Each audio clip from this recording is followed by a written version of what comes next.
It takes less time to make pasta in Denver than it does in Miami. At higher altitudes, the water just boils faster. In Boulder or Taos, you don't need to wait as long before you toss in your store-bought linguine. The heat isn't hotter there, time doesn't speed up in the mountains. It's just that the boiling point of liquids doesn't technically have anything to do with temperature.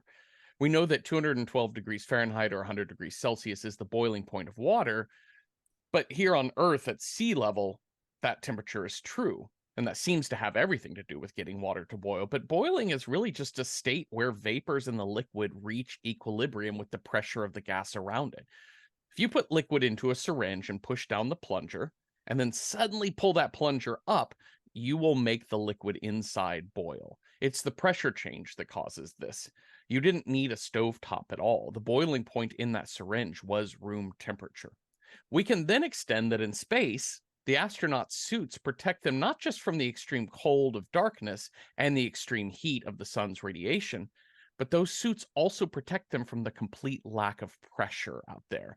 Some people think that exposure in a vacuum would cause you to explode, but actually what would happen is all the liquids in your body would immediately boil, just like the liquid in that syringe.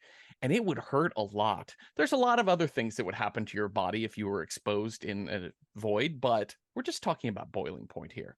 I bring this up because while watching the 2021 underwater haunted house flick, The Deep House, I kept thinking about the bends, or decompression sickness. Our two protagonists are planning to dive 100 feet down and spend a full hour there, which is exactly how much oxygen they have. Listen, I am not scuba trained, so I do not have the decompression chart memorized or anything, but at that depth and for that long, the PSI of the water is around 43, and that's a lot of pressure. And for a full hour, your body will adapt to that pressure. So when you come up, if you don't stop for reconditioning breaks along the way, you're going to be in a world of pain after you resurface. All that nitrogen in your blood is going to start boiling out through your blood vessels and skin and shit. So at zero oxygen left at 100 feet below sea level, well, let's just say that these two got off lucky with their fates. Hi, Cecil. Hi, Jeffrey. What's your favorite pasta? What's my favorite pasta? I mean, when I'm at home, a good tagliatelle is often appreciated. That's kind of a wide noodle, right? Like not quite pappardelle. Yeah. Bigger than linguine. Okay. Mm-hmm. But I think from my days of working in an Italian restaurant where they did like fresh pasta every day, orecchiette is delicious. The little ears. Oh, yes. And strozzopreti are my favorites. Ooh, what is that one? Strozzopreti, imagine linguine, except only about like an inch and a half long. And they're sort of, so that's like, it's like smaller tabs or, but they have a twist in them. And they're what is known as a sauce catcher. And that little twist in the little mini linguine catches the pasta, or it catches the pasta sauce. Okay. They're sauce carriers, like they're made to like have sauce stick to them. But I love the strozzopreti because it is delightfully translated as the priest strangler. As in, like, there was some Italian priest who ate so much of this shit, he choked on it, died. They kept the name, and some region made this pasta their favorite pasta. That's lovely. I like that a whole lot.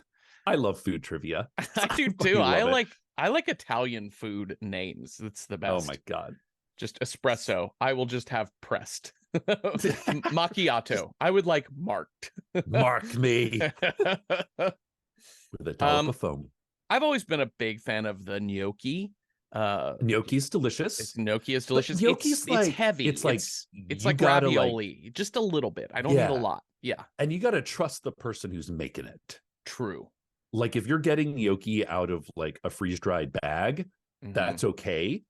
No judgments on you or your life. But if you're going out to eat, it's like, it can either be like little brick pillows or it could be like some of the most delicious things you've ever put in your mouth. I made gnocchi at home once several years ago, and it was delicious. But I looked up, I was like, I want to make the best gnocchi I can try to Okay. make, and I looked Did you up do and like a potato, like potatoes, it was definitely kind of thing? it was an all day process because I had just Yeah. never done it before. I Oh, I did bet. also didn't have a ricer, which helps a Oh, whole yep. bunch. Yep. So I found myself, as this person did, was pressing the potatoes through a sieve with a spoon, Okay, sure. which makes for a very, Which very fine works, dough. It's I'm so sure. good. It took all fucking day. So it's like, but 9 hours later, you're like, whoo, that is step 2 done. I How am many more not. steps? Oh man. So I have not made gnocchi since, but perhaps one day I'll get back into it. Oh, that sounds delicious. Yeah, it's pretty good. So yeah, we But we're watched The not in Deep Italy, we're in House. France. We are in Are France? we? Yeah, sort of. Which looks a lot like upstate New York, strangely enough. It really does. It very much does. I was like, are we at Lake Colgate? What's happening here? Yeah, it's so funny. Like, the a lot of horror movies now are I think it's really interesting watching horror movies that rely on ruralness as Mm-hmm. part of the backdrop of the scare, and just how like similar most rural areas look. Doesn't matter what continent you're on, they all have a pretty, I was like, wow, that little bit of French countryside road could be near Saugerties, it could be near, like Western North Carolina, it could be many places. Yeah, it could be in Salzburg. Like, It yeah. could, yeah, it could be anywhere. But I think it's really interesting, the idea that, this is essentially a 2-character film Mm-hmm. with extras that play zombies and whatnots. But I think it's also interesting, the idea that we as a society have become much more terrified of rural areas as our cities begin to overcrowd, and we have a pandemic, which means everybody's like, fuck it, if I'm just sitting at home on Zoom and I need to zoom into my clients, why not go live in a rural area where I have a little bit more space to breathe? Yeah. And it's funny how the art form is like kind of spitting that back at us, to be like, oh, you thought your cute little country house was all cute. There's a fucking murder house right next to you. I don't know. Maybe it's just me. Maybe I'm That's like, true. what is it where you like you're looking for the answer, like you have a predetermined answer and you're like looking for stuff to Oh, support it. confirmation bias? Yeah, maybe Yeah. it's that, but it does feel like rural horror, isolated horror, which has always been part of the canon. Oh, here's the other reason why I think there's a lot more being made, because it's hella cheap. Yes. Like this movie proves, it's like, just go fly some drones out in a Yeah. beautiful field near a beautiful lake, and you've got an opening credit sequence. Yeah. Although I read about how they shot this movie, which is they built the set of this house. Well, this movie. Oh, well, That then when we this get to the movie's house, that crazy. Yeah, like this, yeah. they had to like submerge it into a giant tank of water and then lift it out every night, like room by room, so it didn't ruin everything. Yeah, and so that's bonkers. What do we do with this movie, Jeffrey? Because I found this movie to be a bit boring. Mm-hmm. And yet also I found myself completely fascinated by the technique of how they made this. Mm-hmm. Like, I was like, I don't give a shit about Tina and Ben. No. But what am I looking at? How did they do that? Why is that table floating and that one stationed to the ground? My brain was awash with questions. Yes. Here's my take on like how to sit down and watch this movie. If you're like, let's see if I want to watch this movie. Mm-hmm, mm-hmm. It's short, like an hour 20.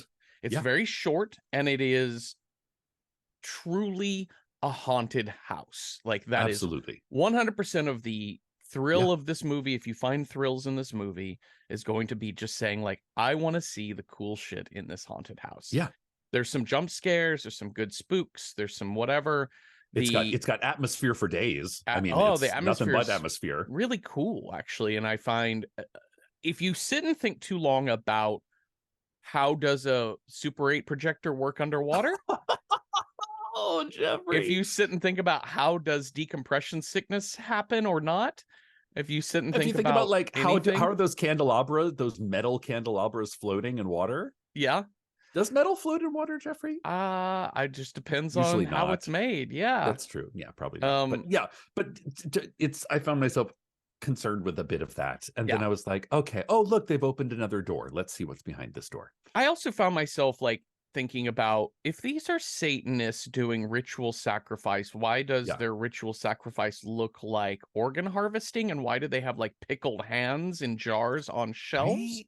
Yeah. That I just why does he call what is clearly not a pentagram a pentagram? There was just a lot of I thought I was eating crack cocaine. I he was was like, like, "Oh my god, a sir. pentagram." I'm like, It's like, I no, don't know it's what that not. is, but there is not even like a 5-point shape on that design. I was like, this is like some Greek shit. And especially after making a big to-do over like their whole like, oh, he's a history major and he knows the history of the St. John's Cross or whatever the fuck the peace symbol is, that we can't call it a peace symbol because Mhm. we have too many goddamn degrees to let Yeah. people just have their fun.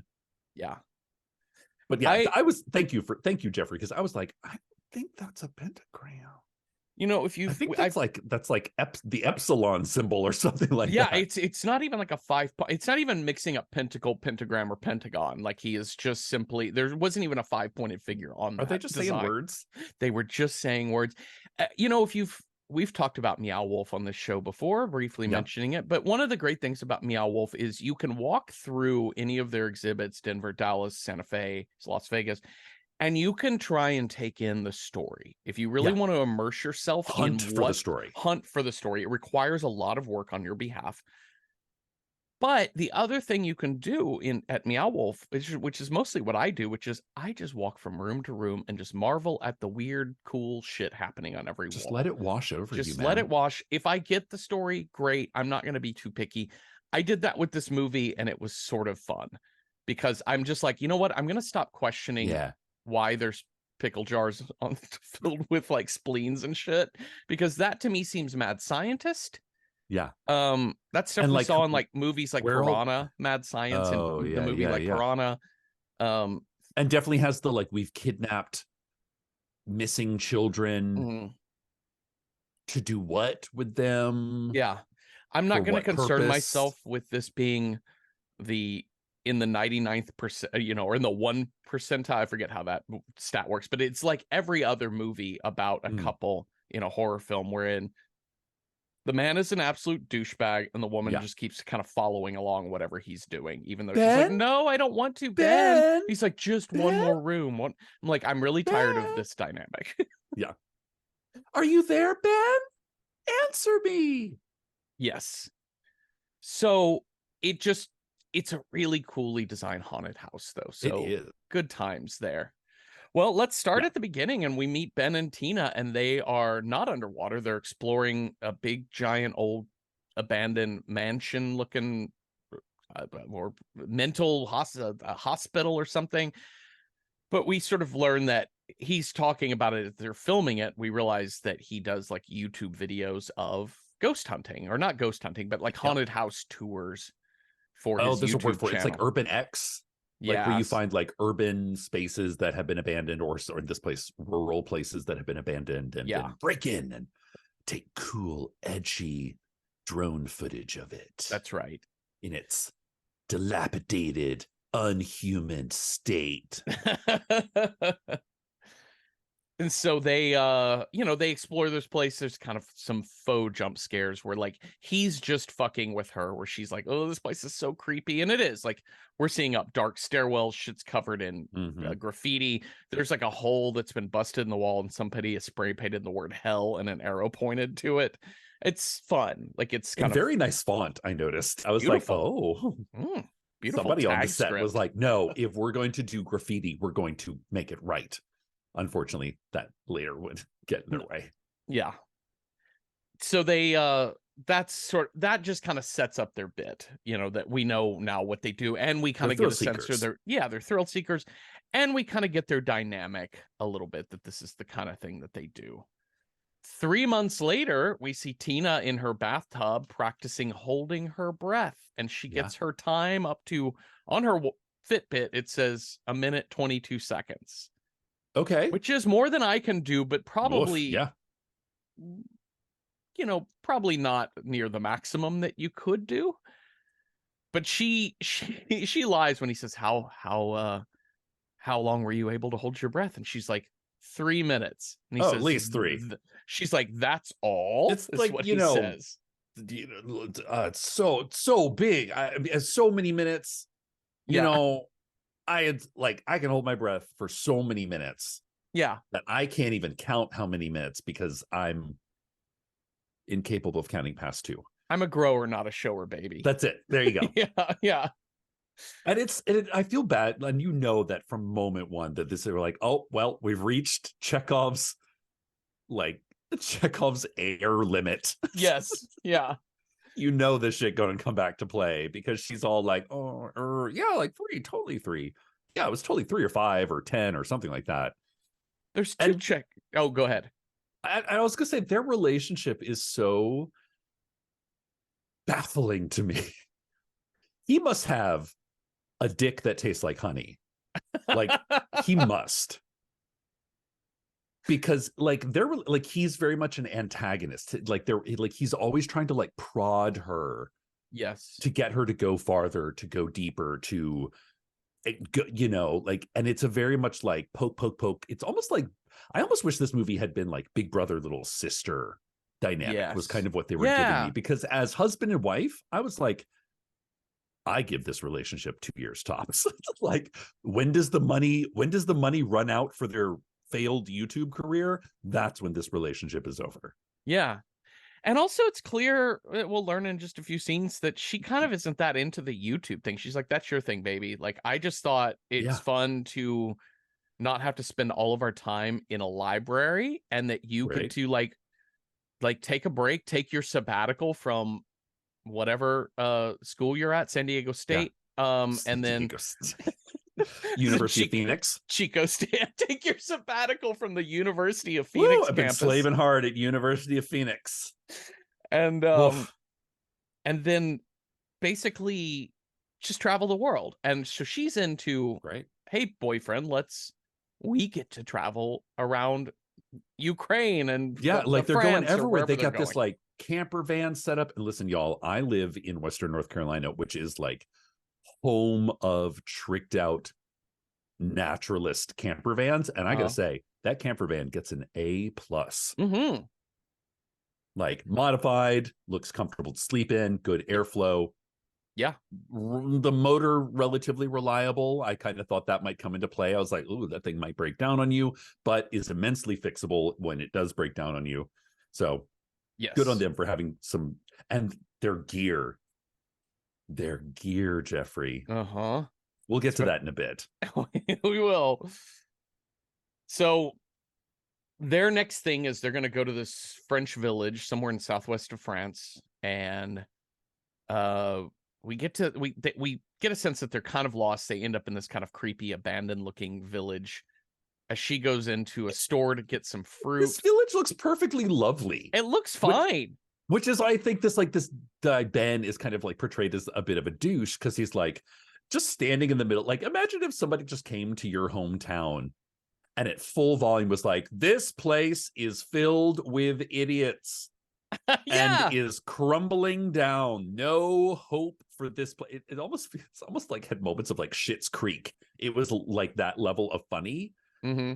Of like, like City Mouse comes to the country and there's like people just watching him in the windows, and he's like, look at this sad place. If I lived here, I would have killed myself 10 years ago. And there's like a woman like there's flowers on windowsills, there's awning. I was like, you see 2 for sale signs and you've pronounced this like a dying. Okay, whatever. Yeah, this is like Ben Shapiro on vacation. Yeah, this sucks. Like, I'm just like, he's such a killjoy in that way, and he's so self-important. It's hard to. It's also the narration, Jeffrey. It's the narration. Yeah, that's what it is. Because it's that thing of like, what is the YouTube that like subscribe, like, and comment, subscribe. Like, it's like I'm talking to a generalized you, my public. Yeah. Which is like insufferable at best. Yeah. And like just like insulting at worst. Yeah. I will also say that, like, as somebody who has collaborated artistically with a spouse. Oh, sure. Yeah. it can be really fun, right? Like it can be really rewarding and fun. It's really cool to have the same sort of job as your spouse, and to have conversations over morning coffee, to go shopping for costumes or props together, to, sit and think. But Jillian and I, years ago, when we would collaborate, we would set time limits for when just like Cecil, if you and I, who we don't live together, but if I say, hey, we're going to rehearse the new Night Vale touring script, Sure. I will tell you it starts at 10 a.m. We'll break for lunch at 1, and then we'll be from 2 until 5, and then we're done for the day. Yeah. And so ahead of time when we're doing shit. Yeah. And then that way there's no like exploitation of labor. There's no like, and even not exploitation of labor because we're friends. It's more just like, I just need to know what I'm in for, Yeah. And when you're just doing your collaboration all throughout your relationship, then you don't fully understand how to put boundaries around your life. And I kept thinking about that through this. I'm like, he just is constantly like YouTube. Yeah. Well, she needs to get the fuck out of that relationship because that's not what she's and here he's for. constantly pushing her to be the quote starlet of his YouTube channel. Just like, I have married the prettiest girl I could find, and now I'm going to put her into death-defying situations, which is really just like spooky situations. Yeah. And then just watch her squirm. And that's how I'm going to make my YouTube millions? Fuck you, get out of here. Get out of here. Get out of here with that bullshit. I also think that he's underestimating his audience in some way to be able to see that that's what he's about. That a lot of the comments will be like, this guy's a dick to his girlfriend. You know what I mean? Like, well, maybe he wants that, actually. Maybe knowing the state of the internet, that might get him even more subscribe, follows. A lot of think pieces about our YouTube boys being mean to their girlfriends, whatever. Right? Yeah, or like, YouTube boys stumbling into suicide forests and thinking it's the coolest thing they've ever seen. Totally. That's that's exactly what this is. Like, they stumbled into suicide forest. Yeah. YouTube boys going willy-nilly into economically depressed rural areas and declaring them pieces of shit because they don't have a soda fountain. Yeah. Like whatever the fuck, Yeah. So they finally find their way to the secret spot, and what they find is a lake full of tourists. It's really funny. Like I love it. They're like, oh no, how are we going to find this super secret haunted spot? And it's like a perfect day at the lake. There's like kids playing ball. There's an ice cream truck, water skiing, and flying kites. Love it. But again, it's like, I don't know. I think it took the piss out of this super serious character Ben, and kind of allowed us to be like, okay, at least Tina's allowed to kind of like poke fun at him a little bit for being super serious YouTube boy. Yeah. But not for long, because he has a 3-minute conversation with some French dude named Pierre. And in the course of 3 minutes, which is how long it takes to order 2 glasses of wine, he has gotten the details on all the spooky sites around this lake. Yeah. Pierre has offered now to take them out to a secret part of the lake, of this not so secret lake, to say, actually, there are some ruins over there underwater. Because the whole idea was this area had flooded back in the 80s, like 40 years ago. This area had flooded, and there are homes now in the lake. It's kind of like, it's like a deliverance situation. Yeah.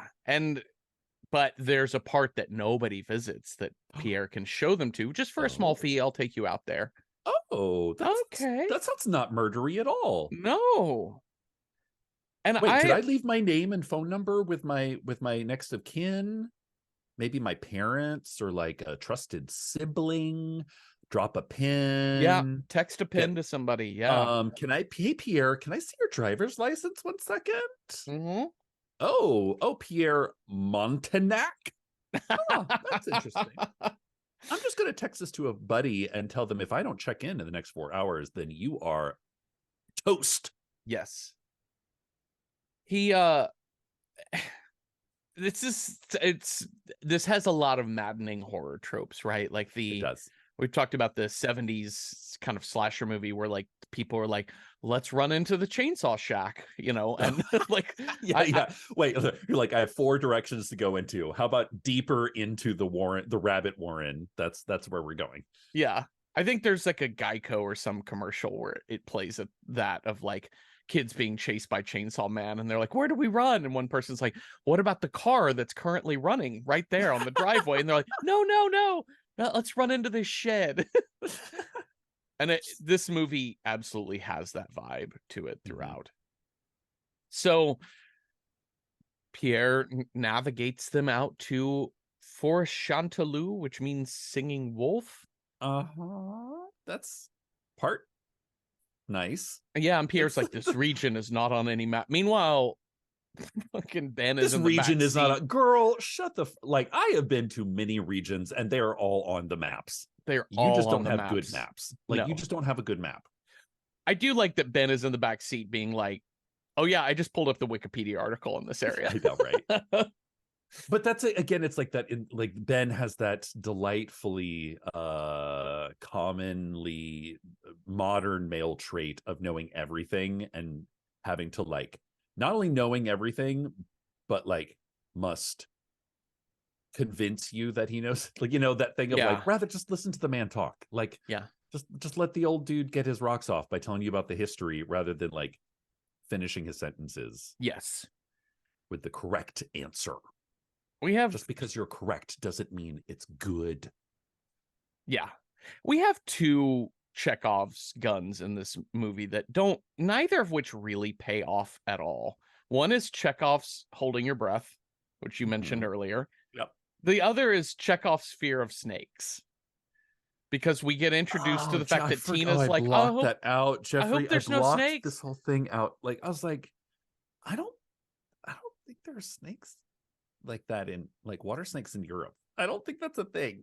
Yeah, and if they're they're probably like the nicest snakes you would ever want to meet. And listen, I live in New York State, which has very few venomous spiders or poisonous venomous spiders or whatever, but I'm still afraid of spiders. So I get fear of snakes. I love snakes. I'm not afraid of snakes. I'm very afraid of spiders, even though the spiders in my area cannot harm me, but they're fucking enormous. Yeah, I do not like a wolf spider anywhere near me, but a little bit intimidating, a lot. But the snake payoff in this movie is so I was like, what weak. The living fuck is happening? Yes. Oh my god, it came out of nowhere and then it went nowhere and then it disappeared, much like much of this movie. Yeah. So they we do now here's a horror trope that I do appreciate that they kind of wove in. We have a family motto, Jeffrey. Oh, and yes. This family motto is a French translation of an H.P. Lovecraft quote that is not dead which can eternal lie. And it's just like a creepy thing that this French dude Pierre is mumbling to himself in French under his breath. And we're not supposed to know anything about it or understand why he's doing that. But listen, I think we all know. I do too. Yes. I think we all know what's going on here. I thought you were going to say Chekhov's underwater drone that literally does fuck all throughout this entire movie, other than like, oh, it looks awful dark in there, send in the drone, and it's like the same light as like, why did you just send in a fucking drone to go down a hallway? That like, it's just a hallway. Why not just what? I think the filmmakers, the producers, the directors, the people involved, I think the moving parts of this film are so immense, right? Like there's so much in the production of this movie to make this movie. Yeah, and just not even just the effects of like submerging these rooms individually into a giant tank of water, but also working with actors to act underwater, the sound design to create the radio call vibe of their voices. There's so much cool shit happening that I imagine all of their attention was on that and none of it was on character development, because the drone you could or what? Continuity. Or continuity? Yeah, of course. And this drone, I was so hopeful because I saw what they started to do with it, which is the drone Yeah. becomes possessed. Its light Yeah. turns red, just like HAL 9000, right? It Yeah. turns into a HAL 9000 looking Whenever it, machine. quote, sees movement, which we take to Yes. be a ghost, like an Mhm. impossible movement in this drowned house. Yeah. But it doesn't show us anything, Jeffrey. It doesn't. And also, I kind of was under the impression that it was being possessed, and I wanted Yeah, to see me what too. it could do to these people, like Killer how it could drone, killer betray bot, them. Yeah. chopping mall. Doesn't go anywhere. It doesn't blow anyone's head up like Chopping Mall does. It Like doesn't just trap them in a closet. It nope. doesn't, yeah, it doesn't electrocute them. Nope. It doesn't take, because I think drones are terrifying. Like I've not seen somebody lose a finger from a drone, but I've seen people get really fucking close Yeah. to it. So I was like, oh, okay. And needless to say, the drone footage in this film is pretty stunning, both above Totally. and underwater. But I was like, oh, creepy drone movie. Somebody's going to get that drone to the side of a head. Yeah. And that it's like having an axe on your mantelpiece, and there's like killers running all over your house, and you just run right past it every time. That was my thinking, which was I like that. I like that pitch of that the drone uses its like rotors to chop somebody, right? Yeah. If you wanted to pass me this script for punching it up a little bit, I would have added that the drone, I know this probably doesn't make any scientific sense, but why does it need to? It's a horror movie. Yeah. I would have said we just need continuity, not scientific sense. But I would have had the drone reprogram how much oxygen they have left. I know, right? You were definitely off on a like 2001 Space Odyssey trip. Yeah, I was thinking HAL 9000 because they gave it that look, the red dot in the middle of it when you would see it from a distance. When it's like, and it beautiful. would just inexplicably get evil. Yeah, but not like, really do anything. It just was evil. I'm like, okay, this, if Cujo gets possessed with rabies, but all Cujo does is just snarl at everyone in the neighborhood and lick its balls. Yeah, that doesn't mean anything. Oh no, that it's dog not with a horror rabies is movie. licking its balls. You're like, oh no, okay, run away. All right, Cujo. But yeah, what makes Cujo scary is that he has a way to threaten people, and it's this like unrelentingly threatening and being threatening looking are two very different things. That's true. Yes. Okay, so they go down, and this is kind of a cool thing where they start exploring the underwater. They find a car at the bottom of the lake. Cool.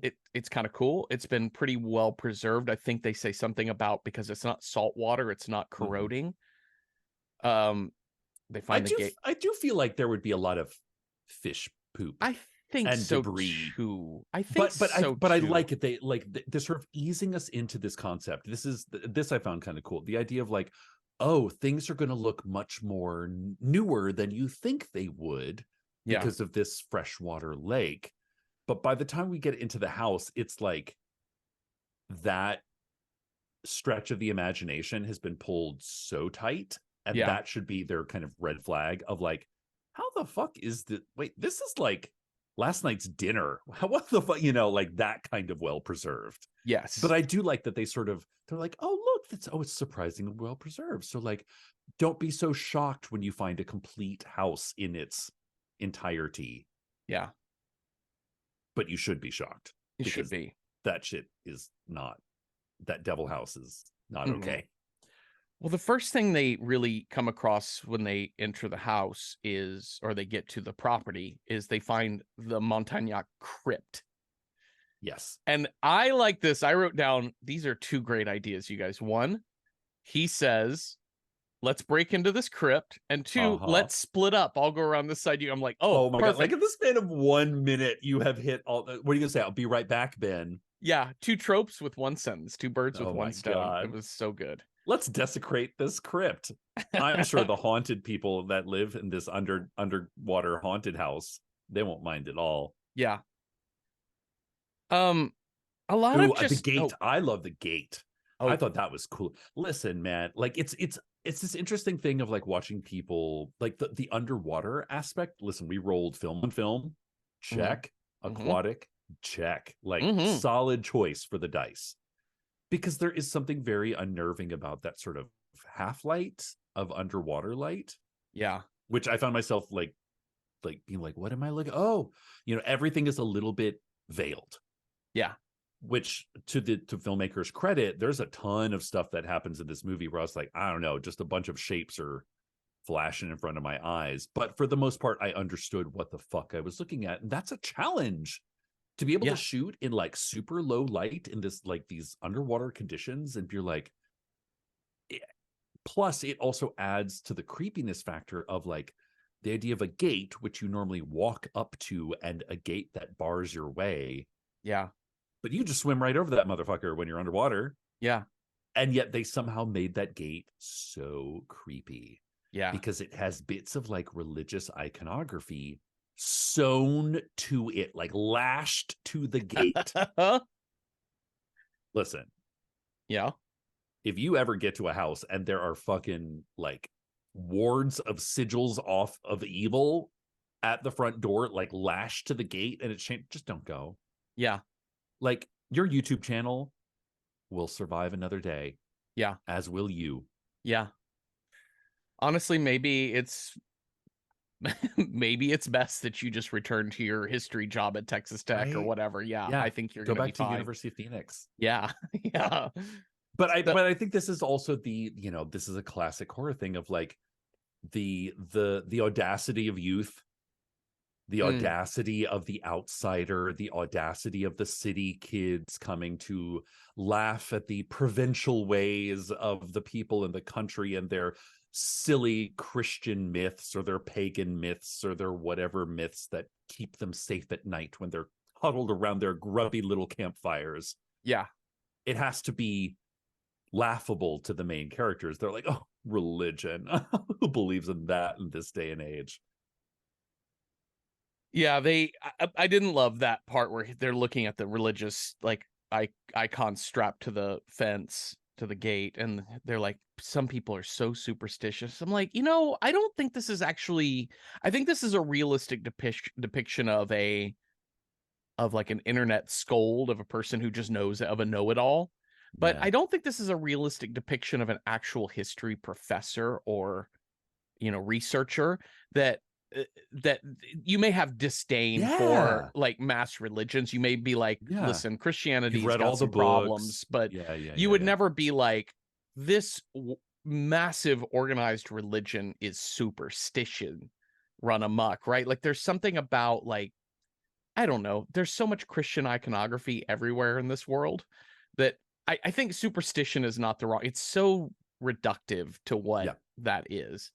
Well, I mean, like, subscribe, comment down below, Jeffrey. Yeah, that's totally it. Like he's so much more a wannabe YouTube star. He's wanting to be Ben Shapiro, not Provocateur. yeah, not Walter Benjamin. I don't know if that's a good comparison. I don't just know. try to I use don't know Ben what on that is. both sides. But Yeah. anyways, all right. Well, we get down. They're like, fuck into that. Fuck the religious sigils on the gate. We're gonna swim right over that motherfucker. And we're gonna go into this house. And well, okay, even getting into the house is kind of difficult, Jeffrey. Yeah, that's odd. That's weird. Like all the doors were locked and the windows are locked, and there's like, and not just locked, like, but they're like iron, like soldered shut. Like steeled shut. Yeah, there's like burglar bars and fencing and shit in front of everything too. That seems unusual for a house of this age. I wonder if this goes with the is this architecturally, is this original architecture? This murder door that you put in to barricade in the people that live in this house? Yeah, it's really bold. really That's a bold move. Yeah.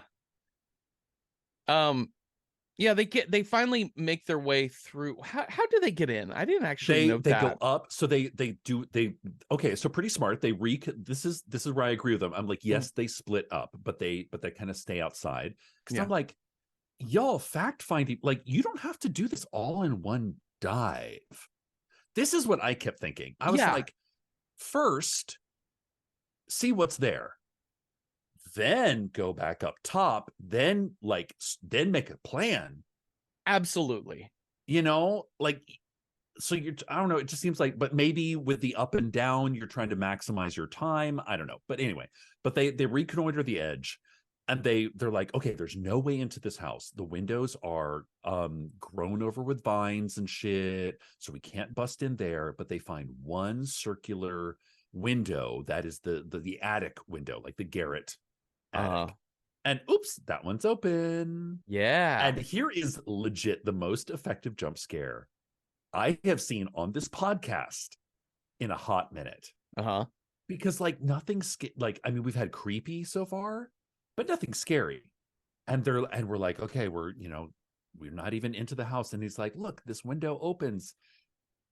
Come right in. And this giant fucking catfish comes at your face. And I was like, I would have thrown my popcorn in the air. Like, it's a really effective jump scare because it's really good. So quiet in this movie because it's all underwater and it's all that like Darth Vader sound of breathing. Yeah. So like one good jump scare, very effective. Yeah. Kudos. So they get inside, they start seeing portraits of this creepy looking French family on the wall, paintings and shit. It's just normal. It's just shot creepily, right? I mean, the boys did have like slightly sinister grins on their faces. Yeah. Which I think we all went, we're like, okay. Yeah. Here we go.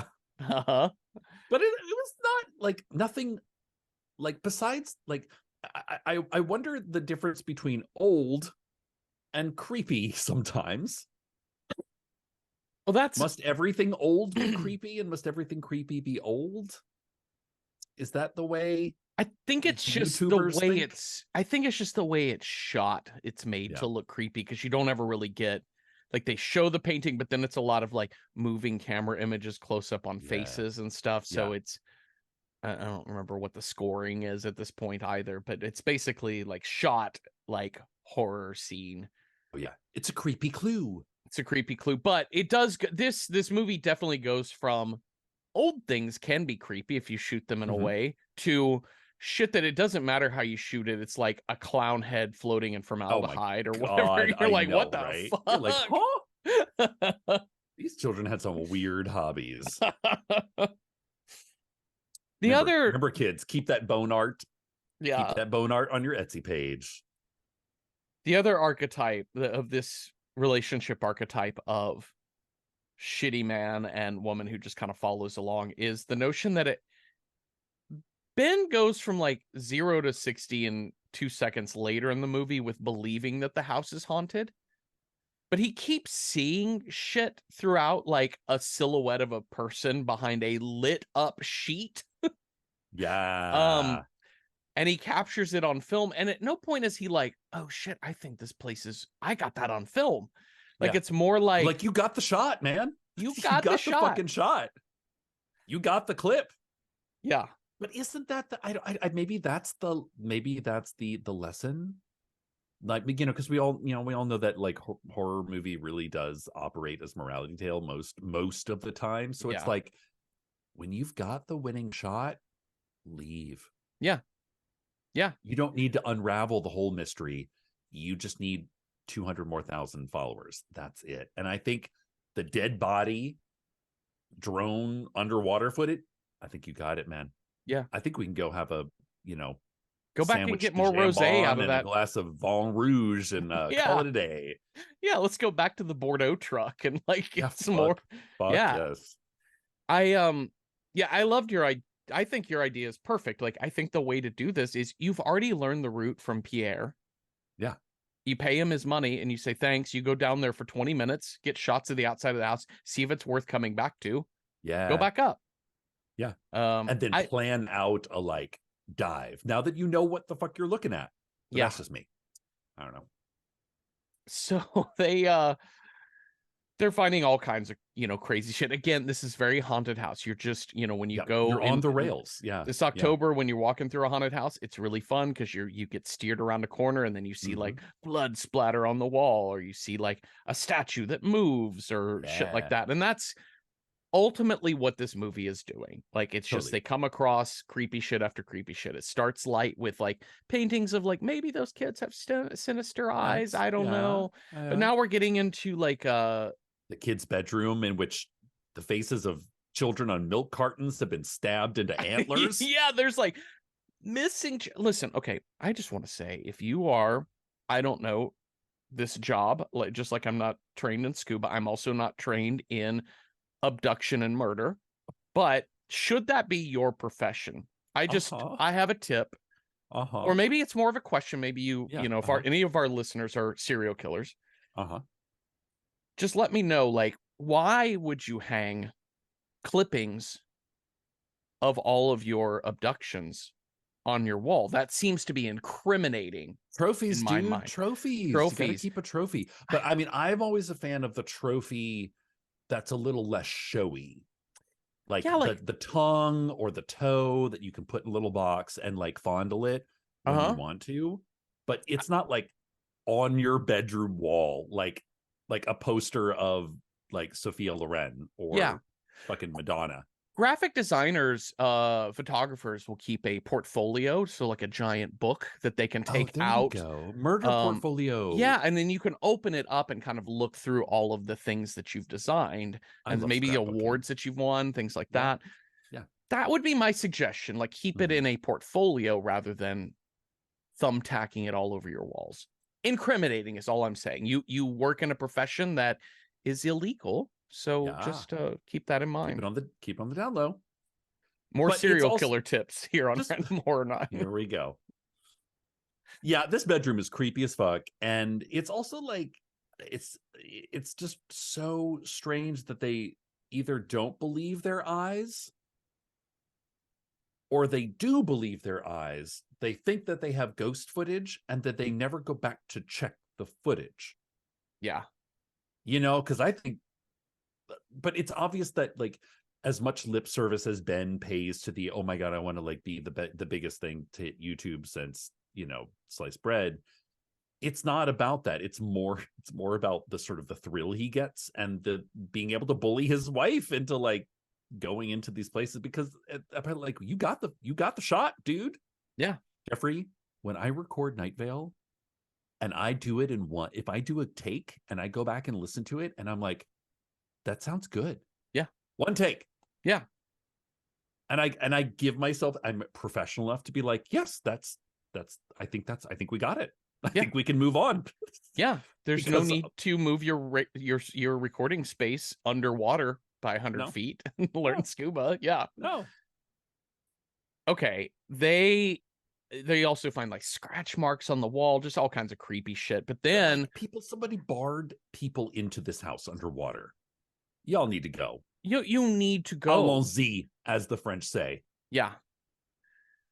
So the drone does something useful. This is a good jump scare where it suddenly finds a giant crucifix. So Yeah. we get Jesus jump scare, which I really appreciate. But even then, it was completely cut off at the knees because Ben is like, "What was that?" And I was like, "That was clearly Jesus." You're I was like, clearly that was Jesus. Like, I think we all knew that was Jesus. you're a history professor, my dude. Come on, man. That What was are not a ghost. It didn't no. even like that. Looked like white Jesus. Yeah. It's Don't so be. frustrating. What a, what are I they? love this kitchen. I thought this kitchen set piece though was quite cool with the like table on the ground, Uh-huh. which did kind of. I was like, is that table bolted to the ground? Like, how does wood work in this? Like, Yeah. what is floatable? But the wooden chairs were sort of like kind of like in Poltergeist when the chairs are stacked, but Yeah. in a creepy, but in like stasis kind of way. I was like, what a beautiful thing that they have created here. On No. to the next room. Yep. There's just it's just moving from one to the next, Yeah, and there's a giant, like a human-sized, like a 1-to-1 scale Jesus on a cross that yeah, is barring a door in the in kitchen. the kitchen. So this goes down to the cellar. That's where they keep the potato ricer. That's right. That's right. Jesus protects the potato ricer. at all times. They're like, you listen, you have to sign it out. I want to know why you're using it. I want to know what dish you're making. I want to know when you're going to return it. It's like Jesus is the sternest kitchen library chef. You know? It's like, and you better wash it, and you better not bring it back dull, you motherfucker. They crack open to this secret room, and Tina's like, promise me this is the last thing we explore. Oh yeah, babe. Yeah, babe. I wrote, ooh, Tina, I bet it will be. I bet we're fine. I bet he's listening to you right now, actually. Okay, so now we get to the craziest dungeon room of all time. Jeffrey, two bodies chained up with medieval torture masks on their faces. There are there are just body parts in jars on the wall. They find rolls of Super 8, which I think is so funny that they're like, why do they have so much Super 8 reels? And I'm like, it's 1984 when this house went underwater. I'm like, lots of people had Super 8. It's how you did home movies. I was also like, why are you not taking them? I mean, I know like this becomes a morality question, and I'm a little more like chaotic neutral than chaotic good. Like I'm a cusp baby, but I'm like, you take those. Like, I mean, you know, this is the whole thing about like, I mean, grave robbing, pirate shit. Like, listen, the rule of the sea is if you can drag it to shore, if it's been abandoned and you can drag it to shore, it's yours. Is kind of like the way I understand maritime law. Because I'm talking on my ass. But yeah, okay, so yes, you probably shouldn't be grave robbing, and you're now in a murder house. But like, you know what is kind of dope is tangible proof. If you want to actually not just make a YouTube video, but maybe say, I don't know, write a book about underwater murder house en français, you might need some primary sources, and like film is a great primary source. But I was like, they're like, ooh, so creepy.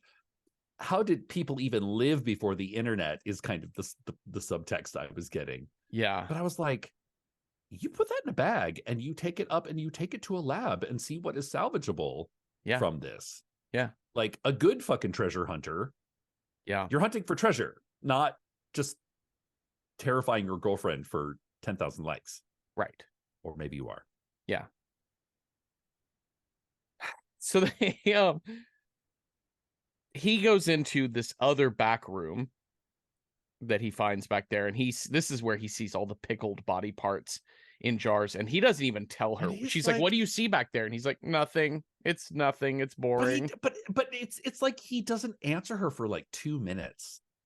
This is the I got it. Y'all, if you make a horror movie, and I swear to fucking God, Ben, answer me. If I hear that in one more goddamn horror movie, I am going to throw a chair. Like an angry temper tantrum director. You're one room away, man. Like it's sometimes horror logic is so ridiculous. It is. Well, this is where it gets into, like, even the script is a haunted house, right? It's just a collection of scary tropes and images and things like that. There is, as you said, no scary set dressing. And you know, when I bring up like the Bens in my intro that like they would have died, like that's a fun like science-y trivia to debunk. Like it's like saying like, well, both they could have both fit on the door at the end of Titanic or whatever. Like whatever. Or, it doesn't that matter. Explosion in space wouldn't have made any sound. Why am I hearing sound? Ultimately, none of this matters because we're just making a movie, right? It's if the logic works to tell the story, what's important is not whether anything is scientifically accurate. What's important is continuity. The feels of it. And this is filler. Like Ben, are you there? Is filler, and it is sort of played out. It just is. It's another, just like shit in jars inside a creepy mansion underwater. Is filler. Like it doesn't fully make sense, and I want it to make sense. I want it to be something more than just a thing we've seen in a horror movie, so we're going to use it here. But he's back in a minute. He's like, no, babe, nothing in there, nothing. We're fine. Let's just continue shooting the corpses, and then we'll get right out of here. And so now they're like, we're gonna get the fuck out. So we swim back up to that attic rooftop, and when they get to that portal, it's bricked shut. Oh no! How could they? How? But this defies logic. Whatever can we do, Jeffrey? We can breathe slowly and Oh my steadily. God. Jesus. If I hear one more like of him like just being a pedant about how to breathe, Yeah. that's where I was Stop gonna freaking. scream. Don't freak out, Tina. Just gotta breathe, Tina. I was like, you breathe. How about you breathe your way through that fucking wall, my dude? So they go back to the windows. They're like, we can break a window, like surely smart thinking. But they get back to the windows, they can't.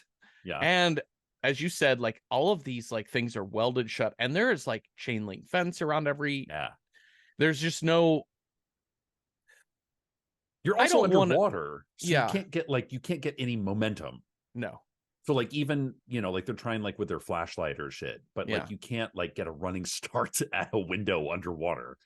The thing is, though, I think you can. I think if you have a Bowie knife like they have, oh, Jeffrey, and you tap a Bowie knife onto this isn't car glass. Like car glass is a different thing. Yeah. Like car glass is designed not to shatter. Like structured glass. Yeah. It is very structured, but these windows would have been standard plate glass. Like well, they're not made by Satan. I mean, I guess if the ghost Satan's can seal of approval on these fucking on this windows and siding here. If these fuckers can invent a brick wall just out of nowhere in 20 minutes, they can probably make plexiglass that traps people inside. I'm like, I would have been through that brick wall, Jeffrey. Like, you could pick away at the mortar in a brick wall very effectively underwater. Yeah. To get a few bricks out and then punch your way through. Yeah. You can also find sharp things that go through the wood made out of the wall. You can pry through fucking stucco, you sons of bitches. Oh yeah. My God. And you're in the attic, so you're not in any kind of like, that's just a wood roof. Yeah. Yeah. Anyway, we're not going to follow hell of a contractor. Yeah, it's fine. Satan really, it's like when he puts his seal of approval over a house. Yes. He puts his seal of approval over a house. Oh my God. Yeah. 5 stars on what's that? Taskmaster, whatever. I don't know what those websites are. Angie's List. That's it. Angie's List. Oh my God. Can you imagine? He finds like Satan. You need a creepy murder basement? Satan's got you. Yeah. Oh God. The reviews on this are outstanding. Yep. So they see that fish dart past them again. And so they're like, wait a minute. That fish got back in. But they got back in. So there must be a way in. There must be a way back out. So let's follow the fish. Okay. Logic. Yeah. I like it. But I would have thought maybe that's another fish, or that fish came back in before the brick wall. There's only one fish in the goddamn lake. I was also like, is this fish evil? Yeah. I kept thinking the fish was evil for no reason at all. Because I was like, well, it came from inside the evil house. Maybe it's a ghost. Maybe it's like the fish is a like it's like, and this fish does lure them back into the murder basement. I was like, oh my gosh, is this fish evil? No, it's not. It's just a fish. I do think the fish is evil though, because they make a comment when they cross the threshold of the gates outside of the house. Tina makes a note that all of the fish are gone. Yes. Yeah. So the fact that there is this one giant log of a fish that is unafraid of anything, and it's swimming, it's scaring them coming out of the house, it's scaring them in the house, it gathers them back into the cellar. Like, this is evil fish. Sometimes a fish is just a fish, Jeffrey. But that's true. So they get back down into the cellar. Yeah. Okay. This made me mad. This is where the Jesus opens his eyes and nobody gives a fuck. Yeah, that made me so mad.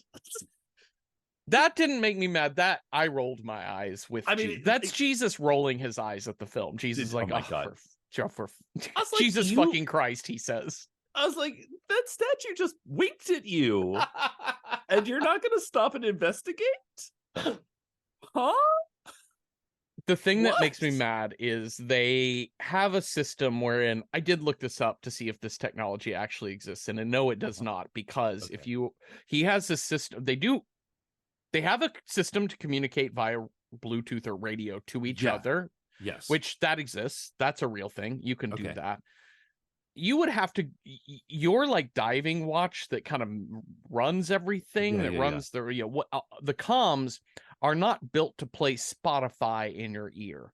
And the reason is because scuba-ing is a very intense thing to do. Like, it's in the same way that like if you fly like a 737 for United, there's a reason why turn up the tunes. There's a reason why there's not a DVD player that comes down from the ceiling. You know can't what just I mean? watch Shrek in the back seat. No.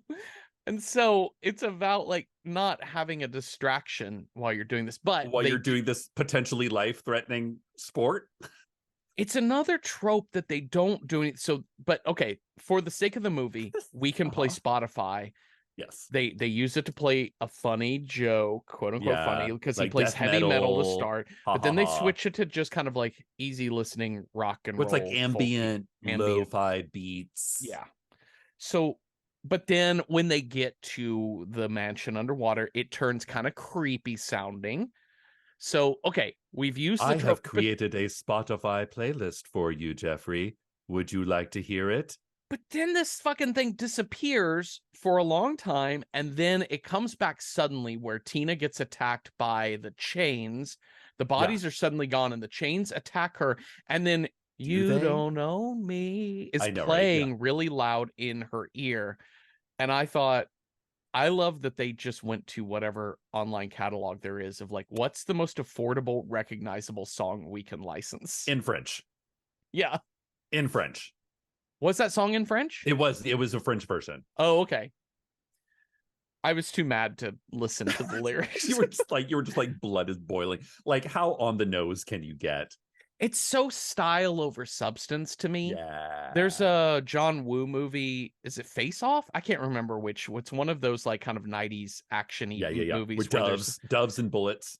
Yeah, where there's like a little girl with headphones on and there's like bullets flying and she's listening to like What a Wonderful World or something. Yes. And I'm like eye rolling. Like, this is silly.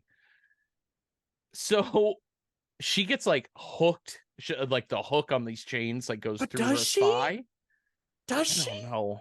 This is one of those moments where I was like, okay, the what do you call it? Like when you're like when you don't know which end is up, like when literally it's like she freaks herself out because music is playing that like the house is fucking with her, and she gets twisted, turned around, and it's this thing of like.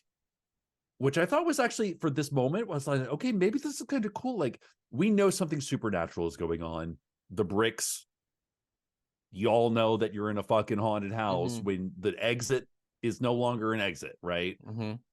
But this movie does kind of a cool thing in that like half the scary shit that like, especially Tina, that happens to Tina is like in her head.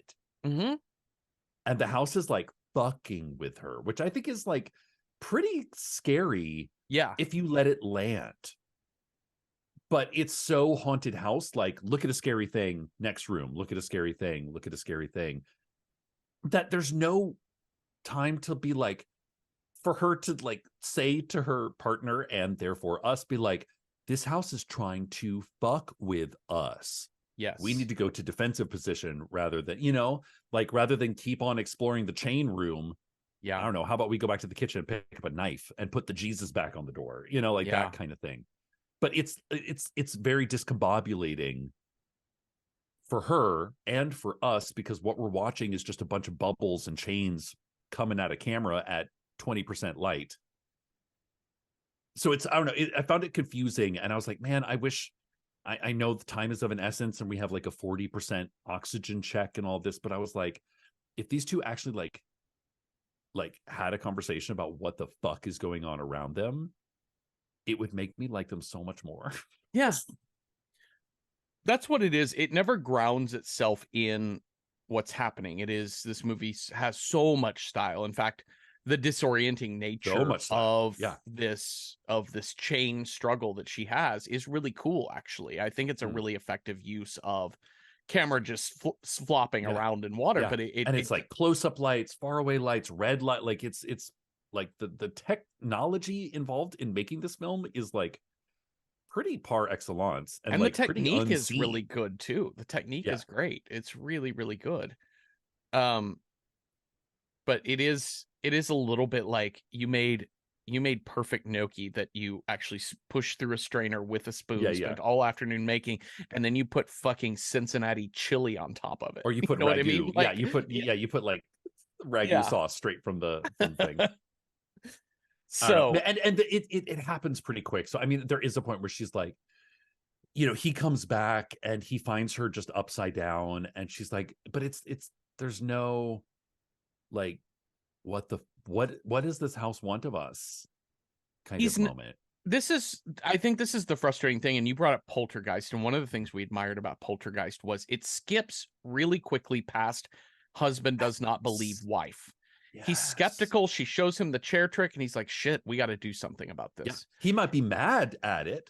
He might be sad about it. He might be frustrated or scared for his family, but he's never a flat out denialist, And I find the denial thing tedious because as the movie watchers, we already know before the movie starts that it's going to We be bought a a ticket haunted for the house. horror So movie. like Yeah. if we could just do away with skeptics in horror movies, like Yeah. just not fully, but like for the most part, I don't think we need a lot of that because I find as a horror watcher, I find it really tedious. And the fact Yeah. that in this moment, he's still not like on her side. He's Mhm. not against her. He's just not really like, no, look, the bodies are back. She's like, but they weren't there a minute ago. Just like, I swear to God, like Jeffrey, if I don't know, Yeah. like it's tough. It's tough because how do you scare people? And one of the ways that, and something to represent on film is this, like, I saw what I saw. And then people say, no, no, no, no, you're having a panic attack. You're having this, that, and the other. You didn't see what you see. I mean, I'm like, clearly, but you saw those bricks. You can't just make a brick wall yeah, in an afternoon, let alone 100 feet yeah. below the surface of a lake. Like, there are shenanigans going on here, Yeah. maybe Yeah. either human or supernatural, but you got to admit, Yeah. y'all being fucked with. So their path out is going to be through the chimney. Makes And sense. that's what they're going to do. So they start going up the chimney. Really good claustrophobia scares happening Oh yeah. here for me. And they have Uh, to take off their oxygen tanks in mhm. order to make through, which is like, so like you're like, oh well, once you take off that oxygen tank, you better swim real fast.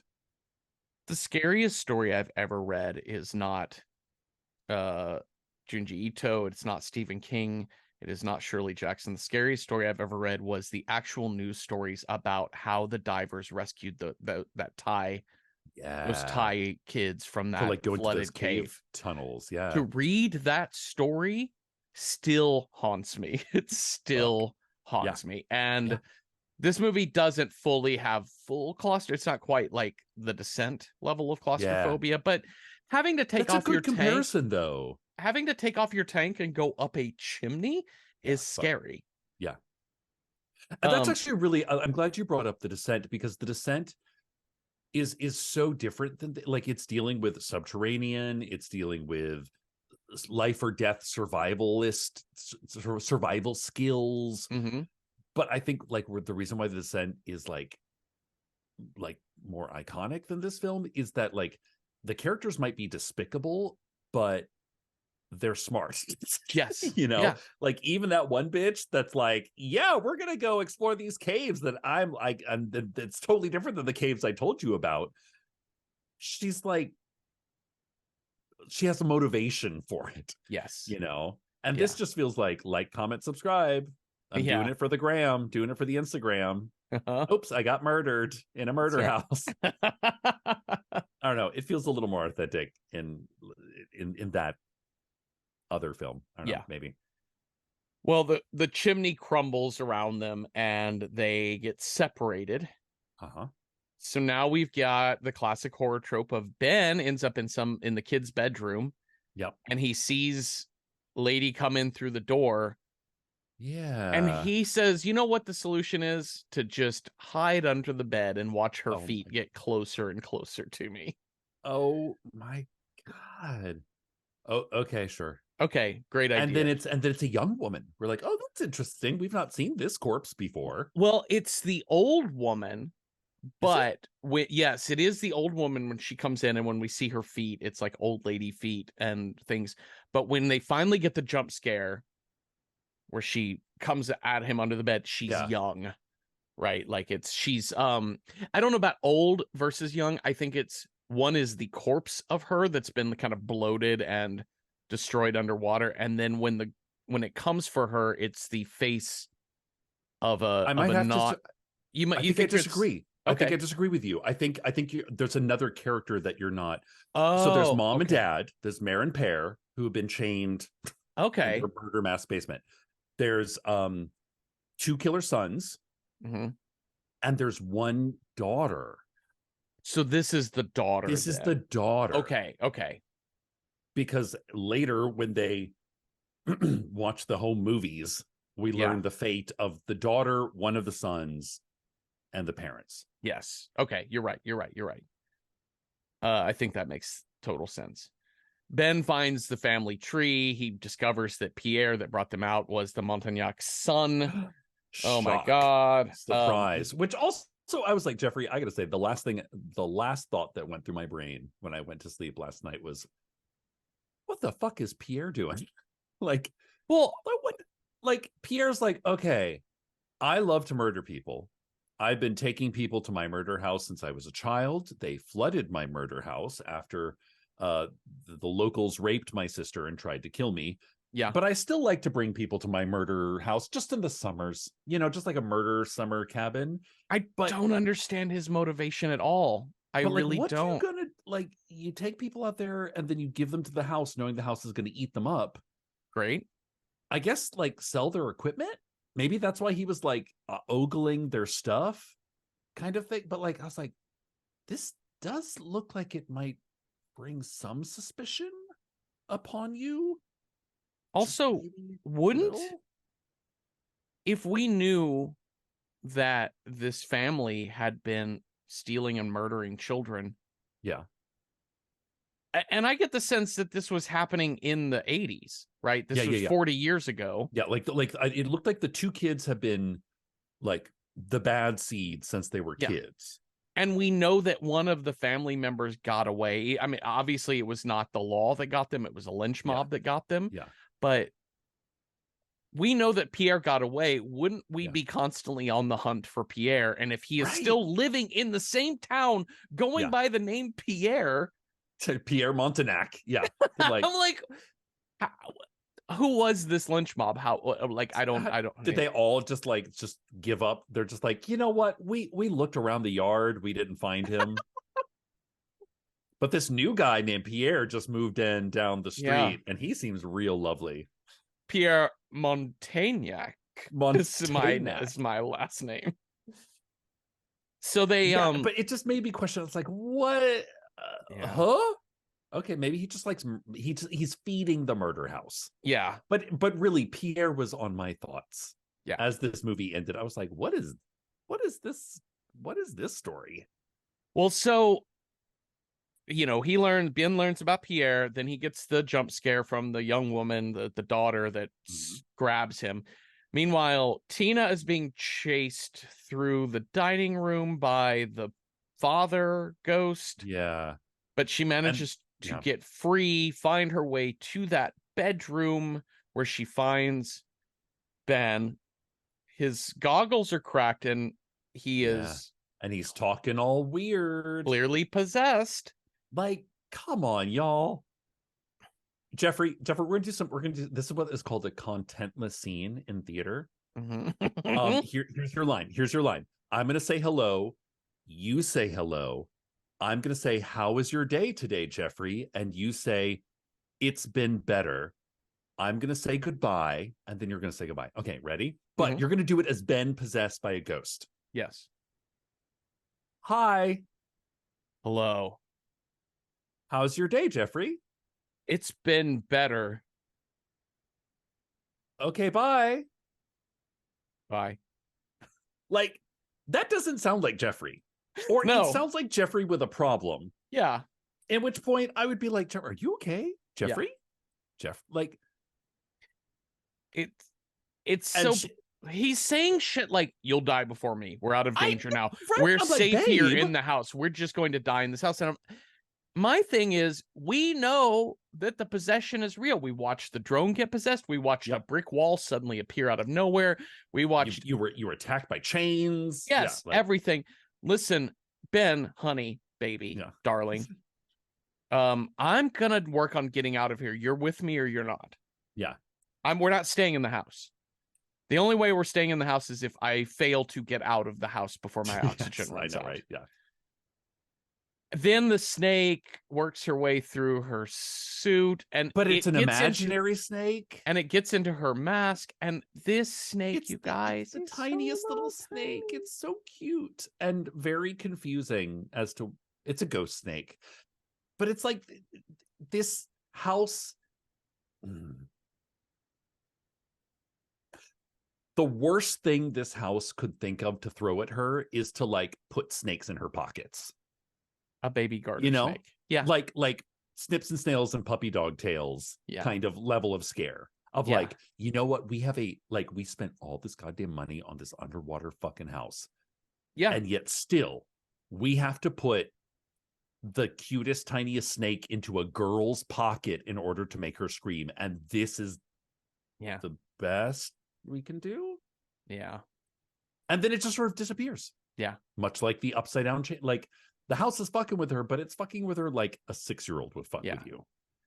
Possessed Ben says, he starts saying like, I know the way. And she's like, the way out. And he's like, there is no way out. I just know the way. I'm like, girl, do not follow him.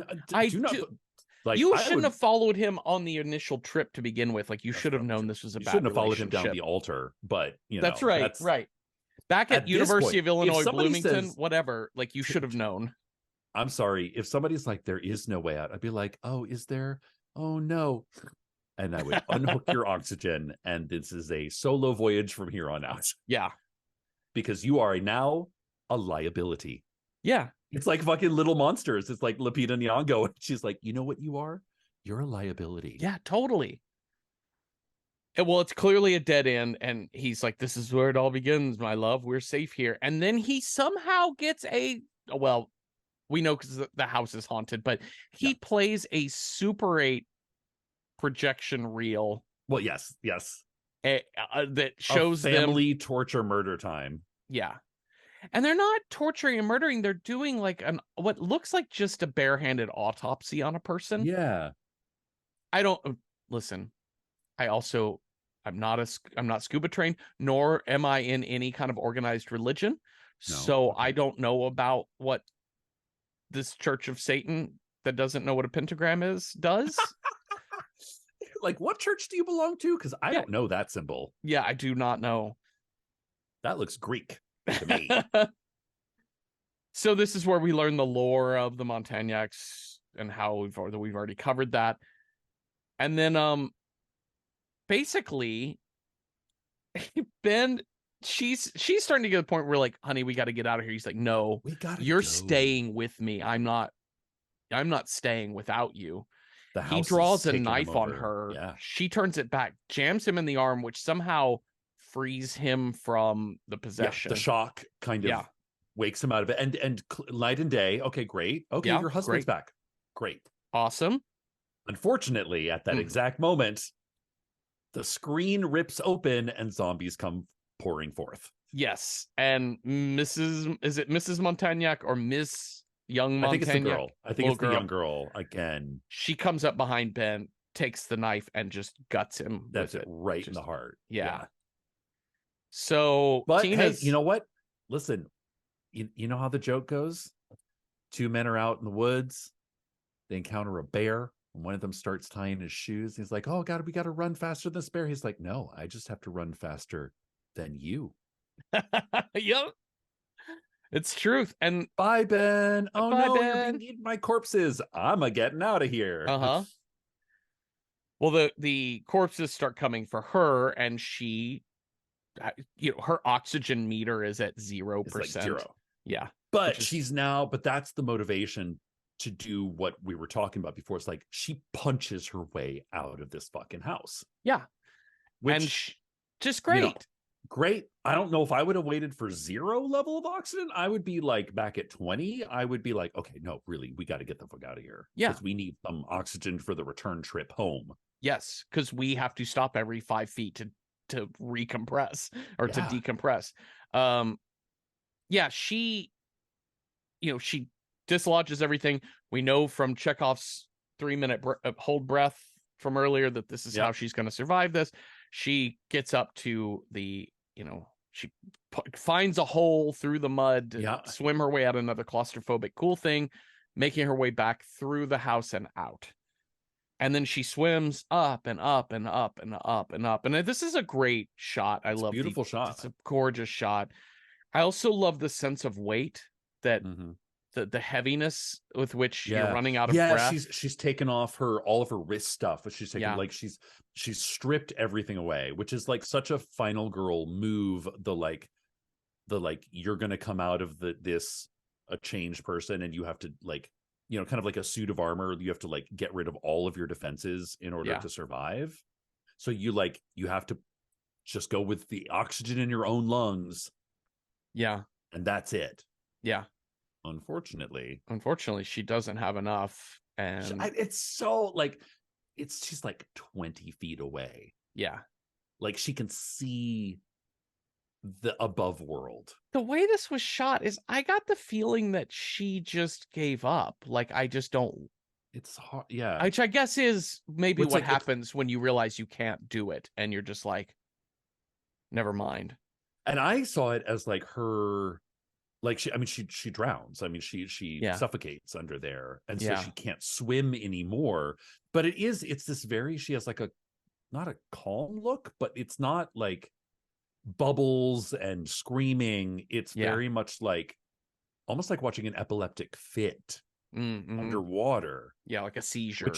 A seizure, which makes it questionable as to what actually happened, because I also thought at one point it kind of looked like the house wasn't letting her swim anymore, almost as if there's an invisible tether onto her leg or something.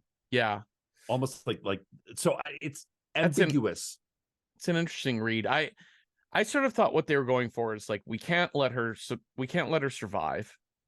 She's going to have to die for the sake of how we're building out this script, meaning that the house has to win in some way, but in some way she also has to win. And so the idea is that she dies. I guess I thought they were going that she dies, but her soul does not, right? That her soul is free from the house. Yes. Yeah. The house did not get to eat her soul. She died Ben in is nature. going to be haunting those halls forever, but she is just dead. Which is a mercy. Dead. She just gets to return to nature, and so that's the mercy there. Did you stick around for post credits? No, I did not. I went to fuck to sleep. I always fast forward. I try to remember to fast forward through things because I did read later that there's a post credits scene. It's just the final shot before credits is just the crystal lake, which is a great tease of you're waiting for her head to pop up. But that doesn't happen. It's just crystal clear. And the final scene is 2 women in scuba gear arriving at that same lake with Pierre. And they look terrified, looking at the lake. And Pierre's there it is. That's it. It's 2 seconds long. As in, this is his shtick. This is his shtick. He's the one who put the GPS marker out there. He's the one who makes all the rumors that lure people in, and then just this is his full-time job. You got to feed your family. Literally, he is feeding souls to his family. Listen, owning a second home to pay your mortgage is a full-time job, you guys. Oh my God. Even especially if if it's an underwater murder house, full-time job. 1 star on Airbnb. Let's rate this movie, Cecil. Yes, we'll start with approachability on our Sasha scale, squeamish approachability scale for the horror averse. Let's give this a 1 to 10 rating, 1 being not at all approachable and a 10 being super approachable. You'll have no problems whatsoever. I didn't love the movie. I don't think it's totally effective, but I'm still going to give the Deep House 4 pickled organ jars out of 10. because it is a straight up haunted house movie. There's a ton of jump scares, lots of creepy faces. Um, it's a lot of like tense. Does the ghost, do I see the feet below the bed? Is it gonna like when is the jump scare gonna happen? That Not fish, man, that that evil fish. fish. It's a good jump scare. I squealed like a little girl. It is mostly bloodless. We do see the film at the end where it's still just people jamming fingers into a bloody torso, but there's not like it's not like Little Monsters where we see like organs being pulled out Yeah, of no, bellies or whatever. That's not. She gets hooked in the leg, but it's not. You're gonna see way more violent stuff in an action film. Yeah. Bruce Willis walking on glass in Die Hard is way more squeamish inducing than anything this movie has blood wise. Yeah. So anyway, so yeah, 4 out of 10 though, because it is still a haunted house movie. If you're horror squeamish, I think it's going to be a pretty effective set of jump scares. So that's where I am. As a horror film, Cecil, what do you say? As a horror film, this one is so admirable in the Yes. concept, the execution of that concept, the design. Like I said, I found myself just like fascinated at the quality of light and texture and like the debris, the ability to have like debris in the water. Each each room in the haunted house is really cool. Yeah.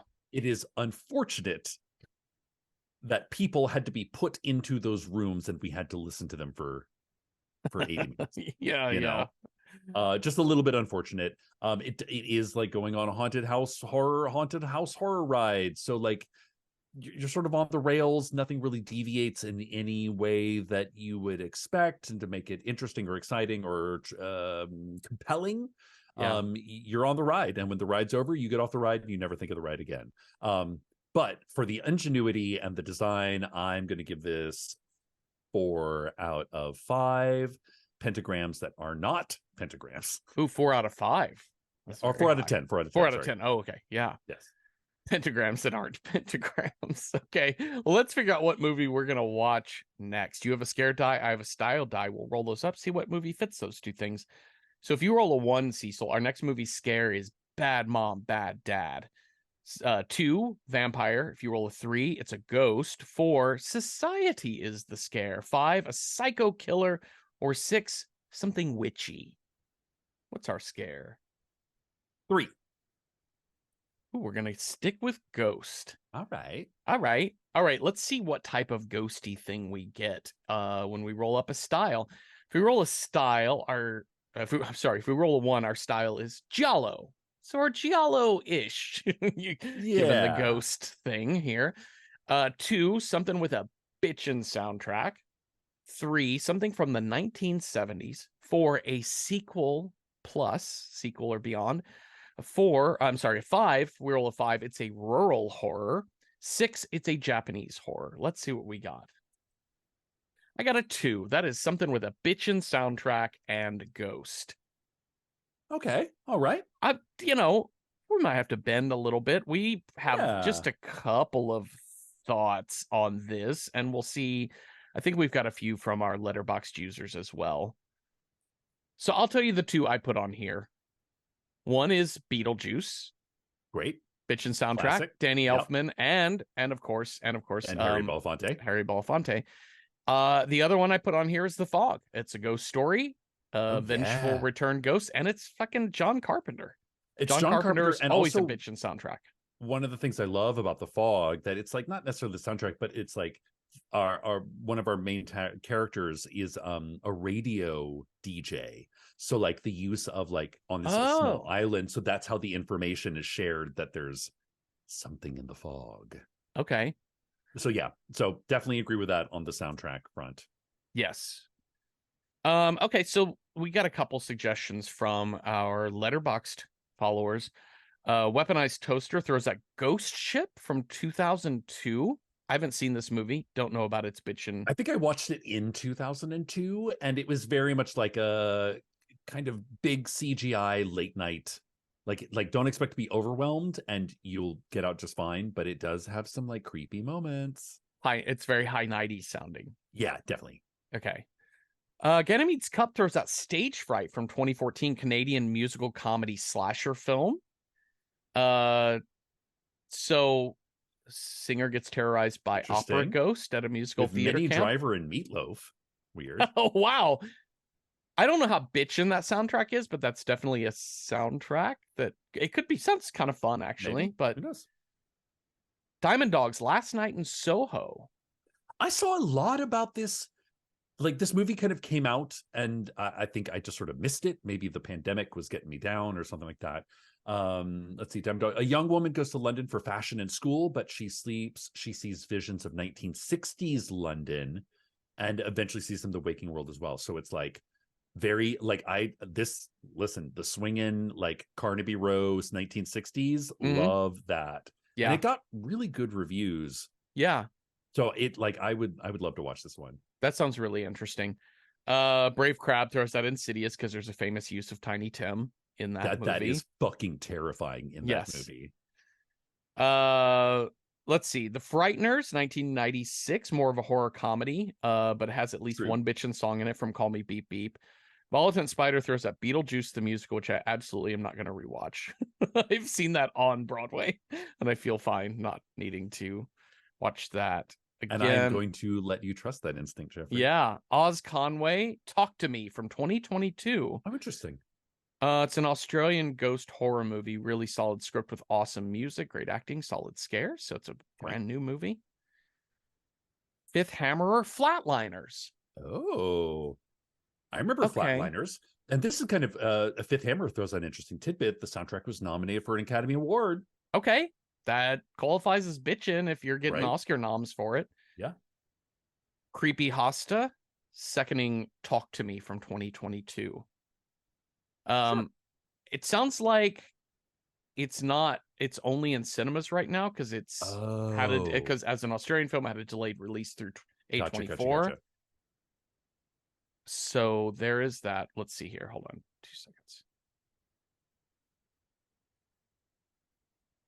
Yeah, it's currently only in the cinema. Hmm. Oh, I have heard of this movie. Yes, I've heard that it is super fucking scary, actually. But does So it have a this looks bitchin' soundtrack? I'm gonna just have to trust that it does. A group of friends learns the secret of conjuring spirits.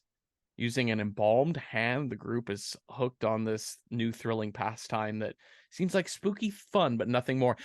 Yes, I did see somebody reviewing this movie and talked about how scary it is. It does deal with some of the similar things that the movie we just watched, Deep House, deals with, of not YouTube necessarily, but kind of younger people in a social media era, Oh, the that like sort of maybe you thing. do things for social media that you Hmm. maybe shouldn't be doing for your life. Yes. I'm lukewarm on that one. I Yes. don't hear bitchin' soundtrack when I hear No. anything of the description of that film. I'm sorry. Okay. I have 3 that I'm really interested in.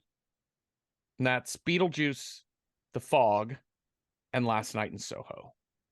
Those are Okay, the 3 okay. I'm really, really, really interested in. I think I Insidious would as take. well, I but would. Insidious is more of Yeah, like a song, yeah, yeah, yeah, rather than yeah. like soundtrack. And see, I would take out Beetlejuice Hmm. and I would put in Flatliners. Oh, okay. I'm fine with that too. Yeah. You know, Um, yeah, but those 3 also. however, Yeah. Last Night in Soho sounds awful intriguing, and I think that that idea of when we put bitch in soundtrack, it's like it could be a award-winning soundtrack, like something with Enrico Manconi, or the soundtrack to Psycho, but it could also be a soundtrack that effectively conveys like a time and a place. And to me, like the idea of swinging 60s London is such like ripe with possibilities. Yeah. I Yeah, don't know. I that think my vote is for Last Night in Soho, but I'm open to counters. I would say let's do it. Let's do Last Night in Soho. This looks really fascinating. It's an Edgar Wright movie. It does seem like it is going to have like a bitchin' 60s soundtrack.